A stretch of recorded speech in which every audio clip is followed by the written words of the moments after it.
He played in more games than any other player in American League history. In last week's All-Star game, the baseball Mikados were miffed at Yastrzemski for his half-hearted performance as the American League's honorary captain. It was no surprise to veteran students of the man. He was never, to put it mildly, a glad-hander.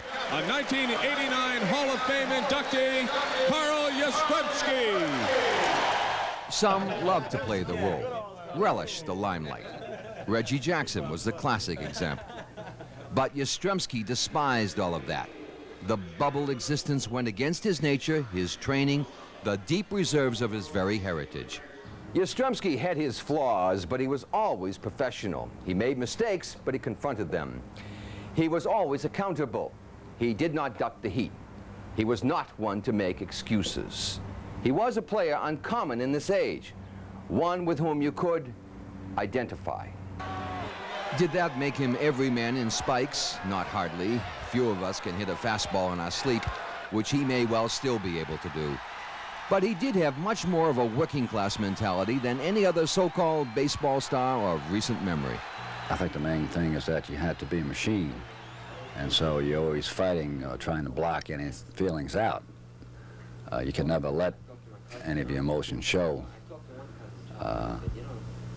I just wanted to be known as a machine that was going along at the same level, no matter whether it was good or bad, but it was never like that. It ate me up on the inside. When I think of Carl Yastrzemski being around here all those years, I felt if he hadn't been here, what would this team have been like? Those of us like Cliff Keen, who watched him all the way, found Yastrzemski's defense his most thrilling feature.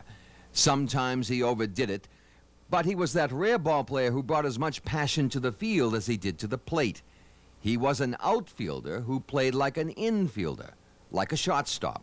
I haven't seen a ball left fielder could touch him. He went to the wall. He banged against the wall. His cap flew off. He got knocked down. He was a reckless ball player, and not many great stars are that reckless. It is for sure that some of his most brilliant statements came on defense.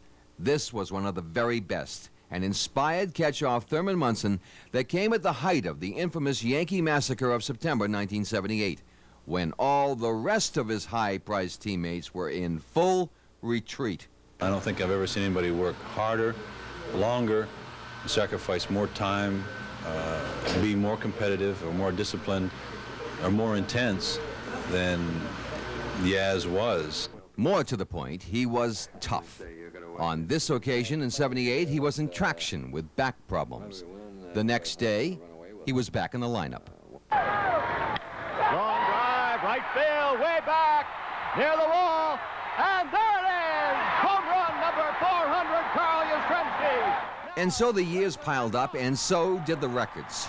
That's what finally brought everybody aboard his bandwagon, including many who didn't have a clue as to what made him tick.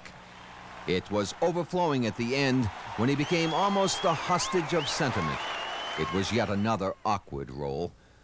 The records were not his essence, but they were a measure of his strongest attribute, the ability to endure. I'd go against anybody in a 7-game series having 8 Yastrzemskis out there. I'd take my chances. He may get some arguments here, but the nice thing is, nobody can now prove him wrong. This is Clark Booth reporting.